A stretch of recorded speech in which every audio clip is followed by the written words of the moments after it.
ఓం శాంతి. 7 కటోరీల sweet ఎలా తయారు చేయాలో ఇప్పుడు మనం చూద్దాము. 7 కటోరీల స్వీట్కి కావలసిన పదార్థాలు: శనగపిండి 1 గ్లాస్, పాలు 1 గ్లాసు, నెయ్యి లేదా రిఫైన్డ్ ఆయిల్ 1 గ్లాస్, పచ్చి కొబ్బరి తురుము 1 గ్లాస్, చక్కెర 3 గ్లాసులు.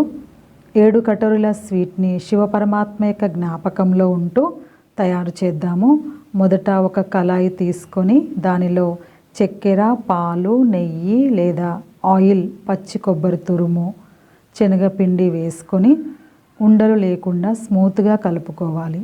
ఇప్పుడు పొయ్యి వెలిగించుకొని కలుపుకొని పెట్టుకున్న మిశ్రమం యొక్క కళాయిని పొయ్యి మీద పెట్టి చిన్న మంట పైన ఉంచుకొని ఈ మిశ్రమాన్ని నెమ్మదిగా కలుపుతూ ఉండాలి.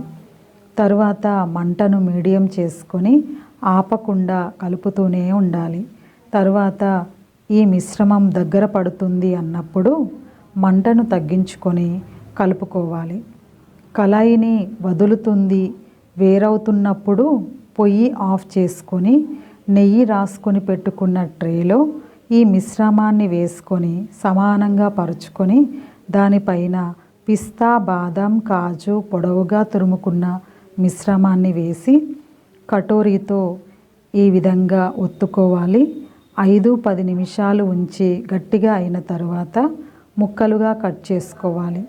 చూస్తున్నారు కదా, చాలా కలర్ఫుల్గా, కంటికి ఇంపుగా, నోటికి ఎంతో రుచికరమైనటువంటి 7 కటోరీల స్వీట్ రెడీ అయిపోయింది.